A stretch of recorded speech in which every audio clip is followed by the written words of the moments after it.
திருச்சிற்றம்பலம். உலகத்தில் உள்ள அனைத்து தமிழ் சொந்தங்களுக்கும் அடியேனுடைய பணிவான வணக்கங்களை முதற்கண் தெரிவித்துக் கொள்கின்றேன். இன்றைய காணொளியாக திருக்குளத்தின் சிறப்பு என்பது பற்றி சிந்திப்பதற்கு குருவருளும் இறைவனுடைய திருவருளும் கூட்டி வைத்திருக்கின்றது.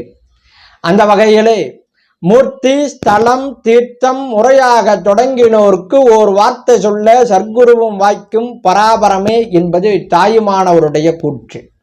அதாவது இறைவன் எழுந்தருளி இருக்கக்கூடிய திருத்தலம், அந்த திருத்தலத்தில் இருக்கக்கூடிய திருக்குளம், இவற்றை முறையாக யார் வணங்குகிறார்களோ அவர்களை நாடி இறைவனே குருவாக எழுந்தருளி இருந்து குரு உபதேசம் செய்வான் என்பது தாயுமானவருடைய கூற்றாக அமைந்திருக்கிறது.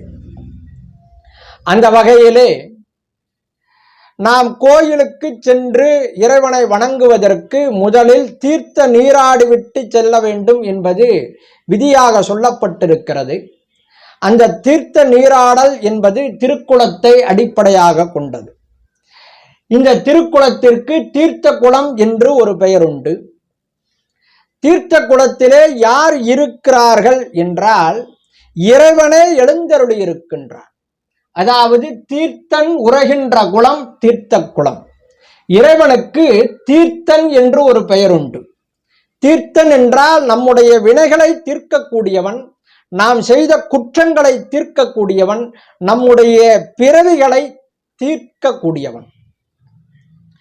அதே போல குருவுக்கும் தீர்த்தர் என்று ஒரு பெயர் உண்டு.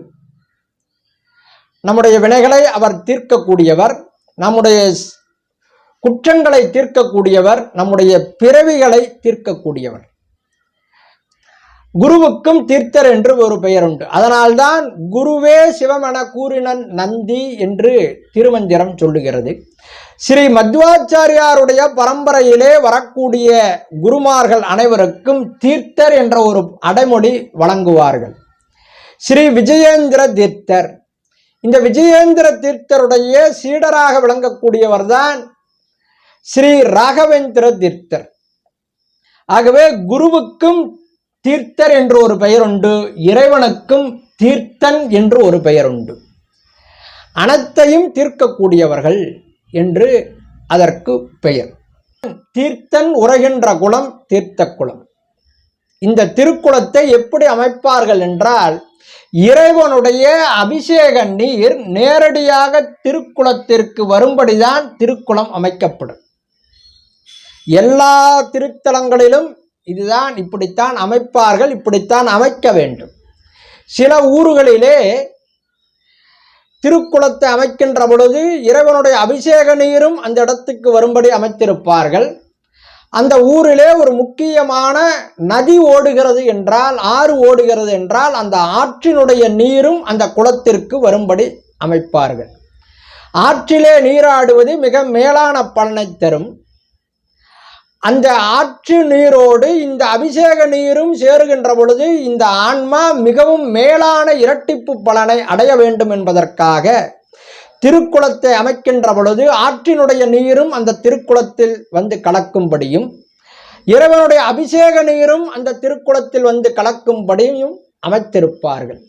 அந்த வகையிலே திருவாரூர் கமலாலய தீர்த்தம் இப்படி அமைக்கப்பட்டிருக்கும். இறைவனுடைய அபிஷேக நீரும் அந்த கமலாலய தீர்த்தத்துக்கு வரும், அந்த ஊருடைய ஆற்று நீரும் அந்த திருக்குளத்திற்கு வரும். அதே போல திருவெண்காட்டிலே இறைவனுடைய அபிஷேக நீரும் அந்த திருக்குளத்திற்கு வரும், முக்குளத்திற்கும் வரும்.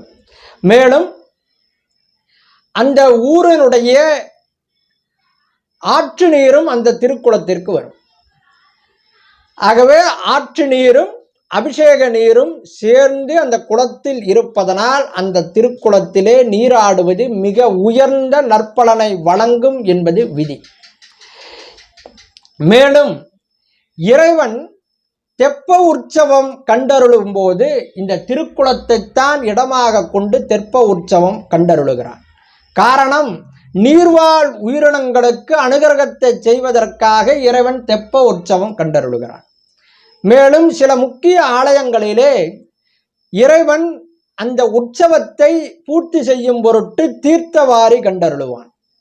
அந்த தீர்த்தவாரி என்பதும் இந்த திருக்குளத்தை மையமாக வைத்துதான் இருக்கும். ஆகவே இறைவனுடைய உற்சவம் நிறைவாவதும் இந்த திருக்குளத்தில்தான். இறைவன் தெப்ப உற்சவம் கண்டருளுவதும் இந்த திருக்குளத்தில்தான்.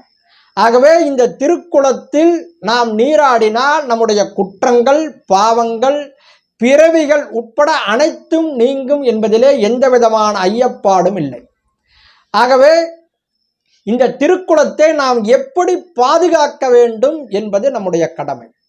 நாம் பாவத்தை போக்குவதற்காகவும் குற்றத்தை நீக்குவதற்காகவும் தான் தீர்த்த நீராடுகிறோம். ஆனால் குற்றத்தை நீக்குவதற்கு பதிலாகவும் பாவத்தை போக்குவதற்கு பதிலாகவும் பாவத்தையும் குற்றத்தையும் நாம் சம்பாதித்து கொண்டுதான் வருகிறோம். காரணம், அந்த திருக்குளத்திலே சோப்பு, உடம்புக்கு சோப்பு போட்டு குளிக்க கூடாது என்பது விதி. ஆனால் அப்படித்தான் மனிதர்கள் செய்கிறார்கள். கோயிலுக்கு செல்லக்கூடிய அனைவரும் திருக்குளத்திலே சோப்பு போட்டு குளிக்கிறார்கள். இது முறையற்ற செயல். அதுக்கு அடுத்தபடியாக தலைக்கு குளிக்கின்ற பொழுது ஷாம்பு போட்டு குளிக்கின்றார்கள். இதுவும் செய்யவே கூடாது. எண்ணெய் தேய்த்து குளிக்கிறார்கள், அதுவும் செய்யக்கூடாது.